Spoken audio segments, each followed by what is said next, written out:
Hi, today I want to teach you how to fold socks. All right, so first step is you get a pair of socks, all right, preferably matching socks. See, these socks are matching, all right? Do you sometimes wear socks that aren't matching? Be honest. Let me know down in the comments. Okay, so the first step is you just take two socks, right? Sort of line them up like that, all right? And then you take your thumb, stick your thumb into one of the socks. Stick means to put, okay? So you put your thumb, you stick your thumb into one of the socks, and then you just sort of start to turn them inside out like that, all right? Turn them inside out, sort of stuff them in a little bit, just stuff them in, and Bob's your uncle. Bob's your uncle, right? Now also, I want to tell you how to get to my farm, right? I want to give you some directions how to get to my farm. So when you get to the stop sign, take a left, okay? And then go for a few minutes. And when you see the red house on the right-hand side of the road, okay, then take a right on the gravel road. Okay, and you're just going to go for about 5 minutes on the gravel road, and Bob's your uncle. Bob's your uncle, right? You can't miss it. My farm is right there, okay? So that's what Bob's your uncle means. Okay, have you ever heard that idiom? It's an English idiom that just means it's done. You're done.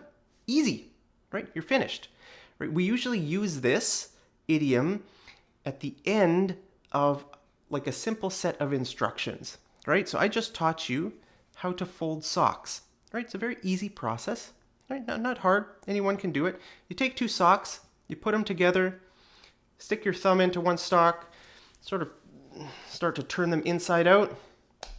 Bob's your uncle. Bob's your uncle. Easy, right? Okay, so, and like I give you instructions to my farm, right? When you get to the stop sign, take a right. When you see the red house on the side of the road, take a left. Drive down the gravel road for 5 minutes. Bob's your uncle. You can't miss it, right? It's guaranteed to, you're guaranteed to succeed, right? Even though maybe you haven't, maybe you're not finished driving yet, right? Because I'm giving you instructions, right? So you turn left, turn right, and then you just go straight, and Bob's your uncle. That means you can't fail. You can't fail, right? Once you're on the gravel road, you can't fail. Right after you get to this step where you turn them inside out, it's finished. You can't fail. Bob's your uncle, right? Easy. So that's sort of what that means. It means something that's like, it's just easy, it's finished. You're done. Done. You can't fail. Right? So we use that idiom. It's actually it's a pretty common idiom, I would say. It's it's kind of a nice idiom to put at the end of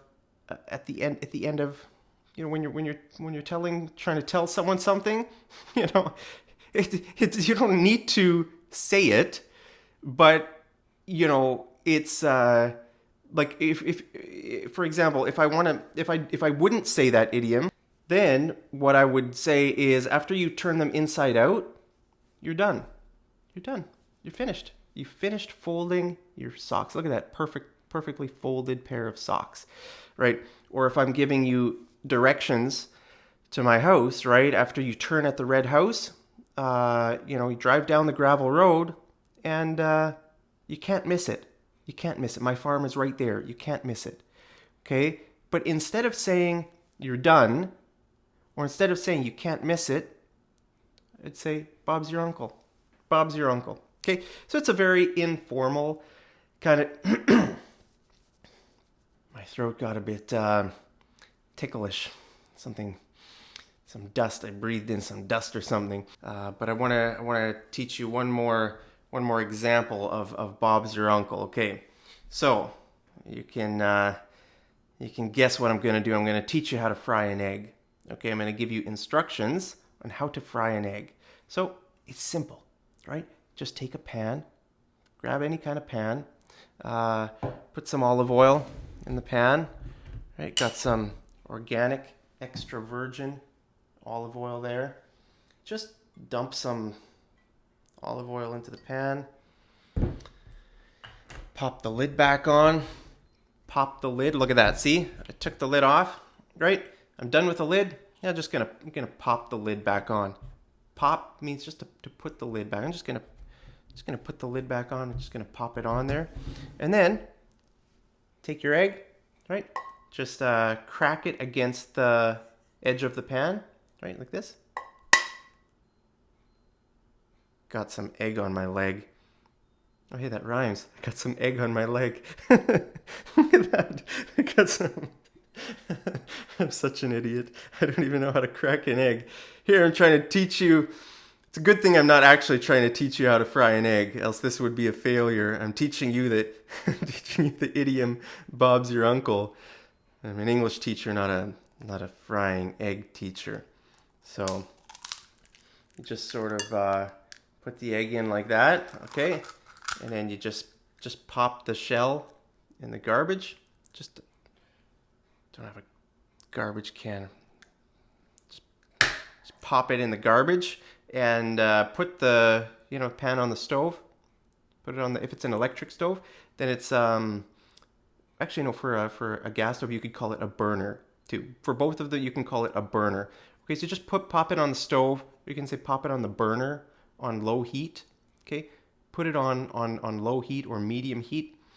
Just pop it on there for a few minutes, like 5 minutes or something. Bob's your uncle. I think I just got some egg on my microphone.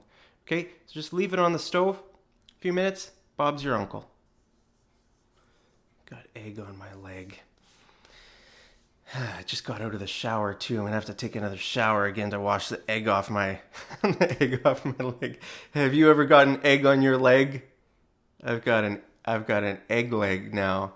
Could call my leg my egg leg. My egg leg. Do you have an egg leg? So anyway, so that's the simple instructions, right? And I can just end by saying Bob's your uncle. Bob's your uncle. It's done, right? Nothing else. Finished. Easy. Bob's your uncle. So that's your quick tip for you guys today. Just wanted to teach you that idiom. It's good to use. Another important thing I forgot to mention. Okay, you cannot say Bob is your uncle. No.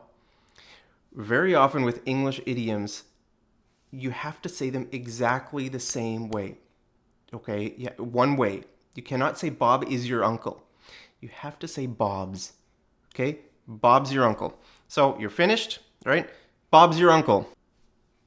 Right? Put them inside out. Bob's your uncle. Bob's your uncle. Finished. Easy. Right? So you can't say Bob is your uncle. You have to say Bob's. Bob's. It has to be that way. Why? Why does it have to be that way? Well, sometimes there's no answer. Don't ask why. Otherwise, sometimes you'll get really frustrated in English, especially with English idioms. I have no idea. With that idiom, Bob's your uncle, I have no idea where it came from. I've never even asked myself, where did that, who is Bob? It doesn't matter. You don't need to know who Bob is. You don't need to know who Bob's uncle is. It has nothing to do with Bob or an uncle. It doesn't have to do with anything. It doesn't even have to do with people. It's just an idiom. Idioms don't mean, that's what an idiom is, right? An idiom doesn't mean anything to do with what it is about, right? Like the idiom to kill two birds with one stone, right? So I just cracked it. I just gonna fry an egg, and I got some egg on my leg, right?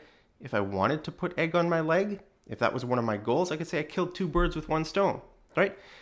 Frying an egg, and I got egg on my leg, right? I killed two birds with one stone. But that idiom has nothing to do with birds, or it doesn't have anything to do with stones.